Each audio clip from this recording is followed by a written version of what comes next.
మేడ్చల్ జిల్లా పోచారం చౌదరిగూడలోని బాలయ్య గార్డెన్స్లో మాజీ మంత్రి చామకూర మల్లారెడ్డి 50వ వివాహ వార్షికోత్సవం అంతర్జాతీయ మహిళా దినోత్సవం సందర్భంగా మహిళలకు బీఆర్ఎస్ నాయకులు చీరల పంపిణీ చేశారు. ఈ కార్యక్రమంలో మాజీ మంత్రి ఎమ్మెల్యే వేముల ప్రశాంత్ రెడ్డి, హుజురాబాద్ ఎమ్మెల్యే కౌశిక్ రెడ్డి, మాజీ మంత్రి మల్లారెడ్డి మహిళలు పంపిణీ చేశారు. ముందుగా మల్లారెడ్డికి బీఆర్ఎస్ నాయకులు 50వ వివాహ వార్షికోత్సవ శుభాకాంక్షలు తెలిపారు. మహిళల అభ్యున్నతికి కేసీఆర్ కిట్, కళ్యాణ లక్ష్మి, షాదీ ముబారక్ పథకాలు ప్రవేశపెట్టిన ఘనత బీఆర్ఎస్కే దక్కిందని నాయకులు కేటీఆర్ను పొగిడారు. కాంగ్రెస్ పార్టీ 6 గ్యారంటీల పేరుతో అబద్ధాలు చెప్పి అధికారంలోకి వచ్చిందని విమర్శించారు. రాబోయే రోజుల్లో కాంగ్రెస్ పార్టీ మోసాలను గుర్తించి మహిళలంతా బీఆర్ఎస్కి పార్టీకి మద్దతు ఇవ్వాలని వారు కోరారు.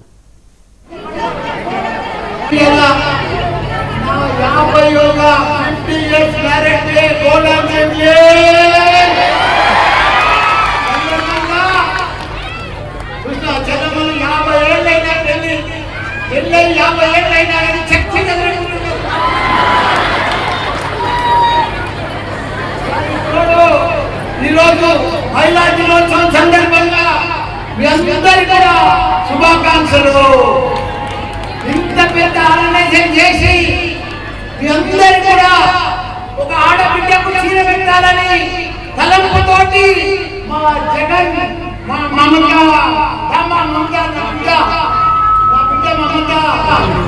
జగన్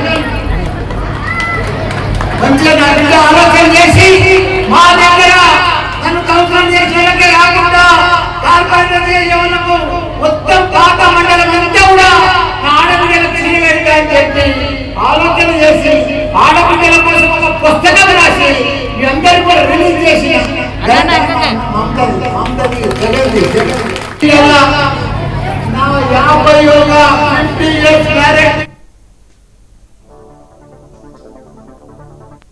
చేసుకుంటున్నట్టే మళ్ళా పెళ్లి చాలా చాలా గొప్ప విషయం.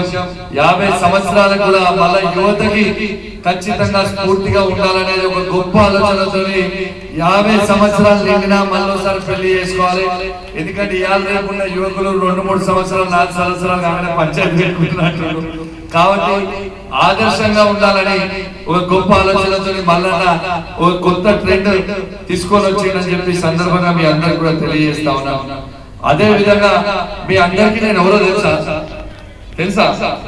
తెలియకపోవచ్చు, కొందరికి తెలుసు, కొందరికి తెలియకపోవచ్చు. నేను ఎవరిని తెలుసా? మీరు హుజురాబాద్ శాసనసభ్యుని కేసీఆర్ గారు ఇచ్చిపెట్టిన బాణంని అదే కౌశిక్ రెడ్డి అని చెప్పి సందర్భంగా మీ అందరూ కూడా తెలియజేస్తా ఉన్నారు. నా బాణం మొట్టమొదటిగా అదే. ఆ బాణం ఎవరి మీద ఇచ్చిపెట్టింది తెలుసా? నన్ను ఇచ్చిపెట్టిన బాణం ఎవరి మీద తెలుసా? మీరు గెలిపించుకునే ఎంపీ ఒక ఆయన ఉంటాడు కదా, ఎవరు? ఈటల రాజేందర్ మీద బాణం దించిండు కేసీఆర్ గారు. ఆ బాణం దించడానికి నన్ను వాడిండు. నేను హుజురాబాద్ లో ఆయన మీద బాణం దించి ఆడ కథమైండు, మళ్ళీ మీ దగ్గరకు వచ్చి. కాబట్టి మీ అందరు కూడా గుర్తు పెట్టుకోవాలమ్మా, కేసీఆర్ గారు ఎంత అద్భుతంగా మీ అందరికీ ఎన్ని సంక్షేమ పథకాలు చేసింది అనేది ఒక్కసారి మీ అందరు కూడా మీ గుండె మీద చేసుకొని మీరు ఆలోచన.